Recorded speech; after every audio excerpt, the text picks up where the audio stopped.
Hey everyone, Rua here with my next job guide after what feels like forever. I had to take some time away from the game since I graduated, travelled for a bit, moved country entirely, picked up a few other hobbies and got a job. I'm back now and I'll try to get back to regular videos and to try and bring you a few more job guides. Since this is my first job guide since coming back, I'm taking a trip down memory lane and going over the first job I actually ever got to the level cap, Dragoon. The Dragoon has had a pretty interesting history in Final Fantasy XI, having its ups and downs to say the least, and even picking up a meme along the way. You know what it is. I'll do my best to give a rundown of the job and to outline where it stands in today's game.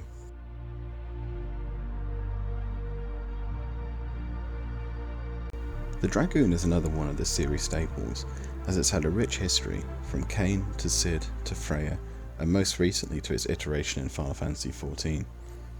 Following in this tradition, the Dragoon is a DPS which uses its mastery of polearms and its jumping abilities to overwhelm its enemies. Also following in this tradition, the Dragoon has a fair amount of utility to bring in the form of various debuffs and even some light party support. Final Fantasy XI's iteration of the Dragoon does have a unique aspect to it though. It's accompanied by a Wyvern which aids it in battle. Working with and looking out for this Wyvern is absolutely crucial to the success or failure of a Dragoon. So, what are the pros and cons of the Dragoon? Well, the Dragoon is a pretty sturdy DPS job that can take a lot of damage before it falls. This is down to its native defences, but more so due to the job having really good control over its own enmity. It can shed enmity quickly, or even evade attacks outright if it wants to. Offensively, the Dragoon has high accuracy and attack values. It's easily the most accurate two-handed melee DPS, and while it's not going to hit as hard as a fully decked out warrior or dark knight, its damage is still good. The Dragoon can also maintain a high degree of job ability haste, so these attacks are going to be coming quickly. Couple this with its jump abilities, and this is a job that can get TP really quickly. I'd say it's only beaten by samurais for consistently high TP gain. Something else to add on that note is that polearm weapon skills have really good skill chain properties, so a Dragoon can either self-skill chain with these or otherwise work well with pretty much any other DPS job. Also, having polearms as its primary weapon means the Dragoon is murder incarnate for anything weak to piercing damage, which is incidentally the most common weapon type weakness in the game. Also, as per the job's lore, the Dragoon is an adept dragon slayer, and it can indeed go toe to toe with the worst of Vana'diel's dragons. Finally, the Dragoon has some really nice tricks it can pull out to hinder enemies or support its party, ranging from stunning to healing. I'll go into what these are in this guide. There's a few problems with the job though, and some are substantial. The most glaring weakness is that a massive amount of the Dragoon's DPS power is tied up in keeping its Wyvern alive. If a Dragoon loses their Wyvern and can't recall it, then its performance is going to nosedive, quickly. While the Wyvern is a lot sturdier than it used to be, it's still really vulnerable to repeated AoE attacks or strong DOT effects. Also, while its accuracy is high, a Dragoon is still reliant on its jump abilities to get TP at the rate it does. Jumps, being job abilities, can be cancelled out by paralysis or completely miss. I just mentioned that a Dragoon can't match the raw damage output of a warrior or a dark knight, and that's largely because it can't use the same high-end DPS armor those jobs can, the Argosy set especially. Given that it gets so much innate power from its Wyvern, the Dragoon feels as though it was designed to shine in situations where there's little to moderate support available from other sources. Put simply, chances are that if you give a Dragoon the same levels of support as heavy DPS jobs, then there's a pretty good chance that the Dragoon is going to fall behind. This is important because since so much of endgame strategy revolves around getting the most out of each group slot, the Dragoon is still overlooked for some endgame events for this exact reason. Now, if you're good, you can still overcome this, but it's something you need to know. Allocating merits on Dragoon is actually really straightforward. Given how crucial they are to your job, you're going to want to max out reducing the cooldown timers of jump and high jump. Those are both 5 out of 5 if you ask me. I can kind of see why someone would want to put merits into super jump if they had a more conservative playstyle, but if you're in a real crisis moment, you'd be able to reset super jump's timer anyway. Group 2 is also fairly straightforward. Angon is really useful, and I highly suggest going at least 4 out of 5, if not 5 out of 5 in it. The big one here is empathy. To say empathy is important for a Dragoon is a bit of an understatement. I'll go into what empathy does later, but trust me when I tell you to 5 out of 5 this one. Let's start with the most important part of the job, the Wyvern. Core Wyvern does exactly what it says. It summons your Wyvern to your side. Core Wyvern actually used to be Dragoon's SP ability back in the day, but it's since been put on a 20-minute reuse timer. The Wyvern has the same job traits as the Dragoon, and it will also get the sub-job traits as well, if the relic body is used when Core Wyvern is. The Wyvern will automatically attack anything the Dragoon does, and has an array of breath attacks, or breath heals it can use. I'll go into these later on. The Wyvern has a moderate amount of HP, accuracy and other stats, but most importantly it has a good chunk of innate damage taken reduction, something that was mercifully added in a past update.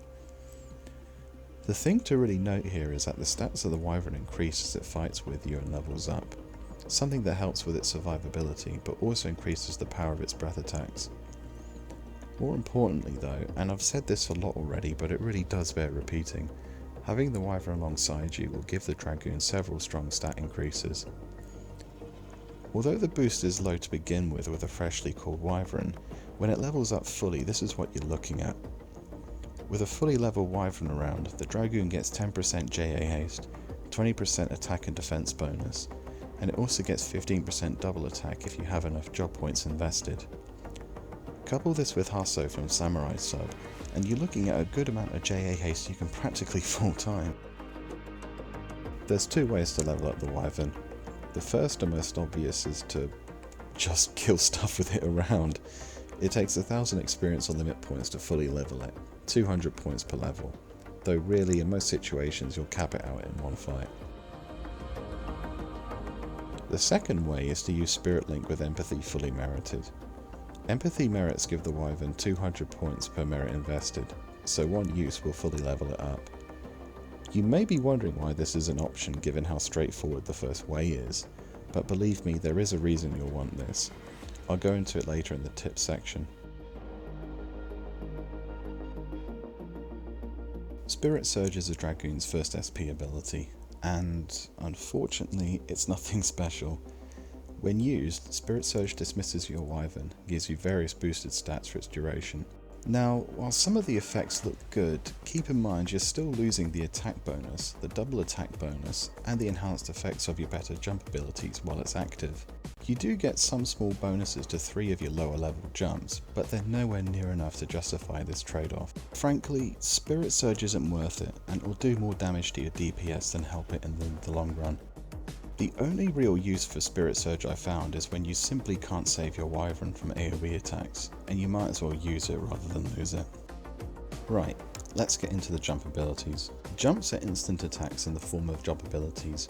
All have additional effects under certain circumstances, but they aren't all equally useful. All jumps are affected by typical melee stats like accuracy, attack, store TP and multi-attack, with the latter two really benefiting all of them. The first jump you'll get is Jump.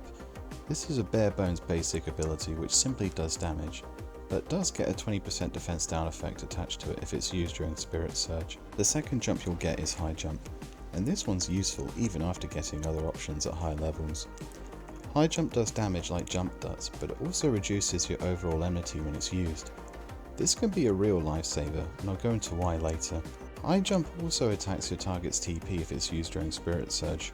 Handy, but hardly a lifesaver. Spirit Jump shares its cooldown with Jump, and it's infinitely better as well. Spirit Jump doesn't generate any enmity from the damage it does, but the real draw to it is that the TP return from it is doubled, and that it's a forced critical hit if used while your Wyvern is with you. Soul Jump likewise shares its cooldown with High Jump, and is easily your best jump for TP gain. Again, Soul Jump doesn't generate any enmity by itself, and it has a triple TP return. So, depending on your set, you can go from 0 TP to near cap if a multi-attack procs. Super Jump's the unique one here. Super Jump doesn't do any damage and doesn't give you any TP, but it's still an important one to keep macroed. The Super Jump causes you and your Wyvern to jump out of the battle for 5 seconds, during which you can't attack, but you also can't be attacked.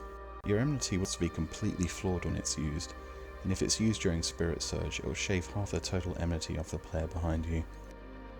Spirit Link's main function is to heal your Wyvern, but there's a lot more to it than that lets on. It also gives your Wyvern a regen effect, removes ailments from it, and since you have empathy merited, it'll transfer up to 5 of your own buffs to it. Still, there's even more to it.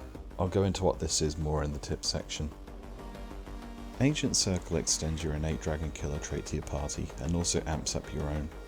It stacks with your own Dragon Killer trait, so you'll notice a pretty big spike in damage when it's up and when you're fighting a dragon. You won't come across dragons very often when you're just EXPing, but some of the high level NMs in this game are dragons, and you absolutely will notice this bonus when you use it. Dragon Breaker on the other hand is an instant debuff to any dragon it hits. It'll lower the accuracy, evasion, magic accuracy, magic evasion, and inhibit the TP gain of whatever it hits. The effect is allegedly minor, but it'll help nevertheless, especially when you're low man.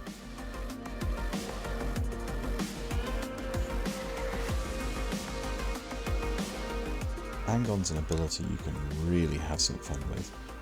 Angon will lower the defense of anything it hits, and it will hit because it will never miss by 25% if you have the merits and gear invested in it. Angon's effect stacks with Dia and Geomancy, but its effect is made kinda moot when Geofrailty in particular is in play. Angon can also be erased if its target can erase itself, but most of the time said target won't live long enough to do so. If you're solo or low man without a Geomancer, you'll really rip things apart when Angon lands. Just make sure you don't run out of throwing Angons at the worst possible moments. I've seen it happen. Fly High is a Dragoon second SP ability, and it's a lot better than Spirit Surge. Fly High will instantly reset the reuse timers of all your jump abilities, and will set their reuse timers to 10 seconds for its duration. You can punch out a massive amount of damage in a short space of time with this, given how well Polearm's weapon skills tend to scale with high TP, and given how much TP you can net with using Spirit and especially Soul Jump almost back to back. You can also use Fly High to pretty much stop your target from using TP attacks of their own if you just spam High Jump.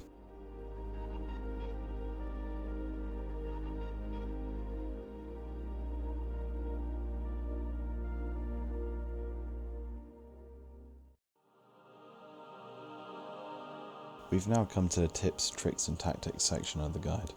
From here on out I'll go over the more intricate aspects of the job, talk about weapon skills, and go into some of the other things I think you need to know. Let's start with the most important. A big part of why empathy is so crucial to max out is because your Wyvern's level is reset every time you enter a new battlefield or initiate a Gear's Fate. You'd be amazed to know how few Dragoons even know this happens. It's a major mishap if you miss it. Make sure that you open every new battlefield or fate with Spirit Link so your Wyvern gets that extra HP and so that you get all the bonus effects from it having leveled up. When it comes to weapon skills and skill chains, here's what you need to know. Stardiver is your go-to weapon skill for punching out damage, so to be sure to max it out. Stardiver acts like the Polearm version Resolution, that it has a high strength mod and the FTP transfers across all its hits, so gear it accordingly. Camlins can also do some decent damage as long as you have a WSD set. It's also the only fragmentation weapon skill Polearm gets, so you're going to want to unlock it for that alone. Drakesbane falls behind Stardiver unless you're using the Mythic with it, but it's really useful as a skill chain linker since it has the fusion property. Polearm's weapon skills tend to scale damage with TP, so the higher your TP is the harder they're going to hit. This works well with jumps given they can net you a pretty big TP return, especially if you use them after a weapon skill. You'll probably need both Spirit and Soul Jump to hit a perfect 4-step, using Spirit after the second step and Soul after the third step to maximise Stardiver damage. You may have noticed that I was doing exactly this in a few clips you've seen so far. Although it's tempting to use Soul Jump over High Jump since it has a higher TP return, always have High Jump ready if you're fighting something you really don't want on you for very long. High Jump will shave off a lot of your built up hate while keeping you in the battle for longer. If you rip hate off your tank, and if what you're fighting is dangerous, then use High Jump and put it back on your tank. Remember, you can't DPS when you're dead. Super Jump has a 3-minute cooldown, so for most fights it's a one-off emergency button. High Jump on the other hand has almost half the cooldown timer and doesn't stop your DPS when it's used. This is one of Dragoon's greatest strengths, that it can keep its own hate under control. Other DPS jobs can go full throttle, but not really have a reliable way of getting rid of their hate once it's been built up. This either results in a dead DPS, or in that same DPS slowing down since they've gone into a DT set while the tank tries to get hate back. Dragoon gets around both of these issues with High and Super Jump. On the other hand, try to be situationally aware and think on your feet. If your tank has hate under control, then prioritise Soul Jump over High Jump. If time is against you and you need to punch out high damage, then use Soul Jump over High Jump. You can do some obscene damage with a multi-step skill chain if you use Soul Jump at the end of it.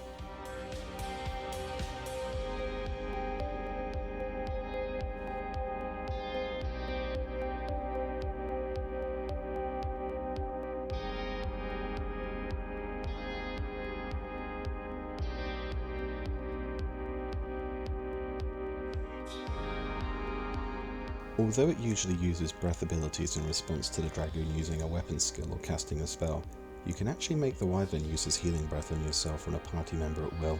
Restoring breath will make the Wyvern do exactly this. Your Wyvern will tend to heal the party member with the lowest HP, but if all party members are at low HP, it'll tend to focus on the Dragoon. Restoring breath gives you another layer of utility and self-sustain, but given its reuse timer, you shouldn't really bank on it to always be there. Smiting Breath forces a random elemental breath attack on your current target, but chances are you'll never really use it. Before Restoring Breath was added, the only way to force Healing Breath was for a Dragoon to use a mage sub-job and cast a spell when the Dragoon or a party member was below 50% HP. You can still do this, but the advent of Trust Magic has made using a mage sub kinda redundant.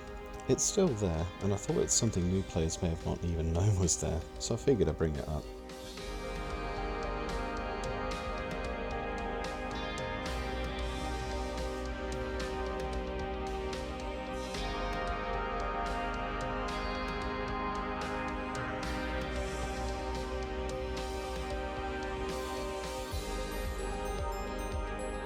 Dragoon actually has one of the strongest area attack weapon skills in the game with Sonic Thrust. Despite what its in-game description says, Sonic Thrust is actually a conal attack, so it'll hit everything in front of you, rather than everything around you. Sonic Thrust hits really hard for a weapon skill of its kind, and given how quickly you can get TP, you can use it a good few times in a row. The only problem with Sonic Thrust is that since it's conal, it's also a pain to aim properly. You may miss a few targets when you use it.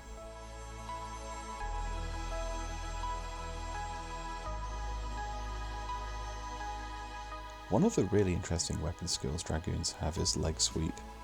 While it doesn't do much damage, and while it doesn't lend itself to skill chain linking, it does inflict a very strong stun to most things it hits. It's almost absurd how strong the effect is, and you'll be able to chain stun even some high-end targets with it. Leg Sweep is heavily affected by TP, accuracy, and magic accuracy, so it works amazingly well with the Trishula and the Flamma set. You can see other video examples of Leg Sweep's potential on this channel. Have a look for them. When the AoE start flying around, you do have a trick up your sleeve to save your Wyvern from the worst of it. Steady Wing applies a stone skin effect to your Wyvern proportional to its maximum HP and its current HP. Coupled with the innate DT reduction Wyverns have, you'll soak a decent amount of damage with it. Steady Wing has a lengthy cooldown though, so you can't use it as a crutch.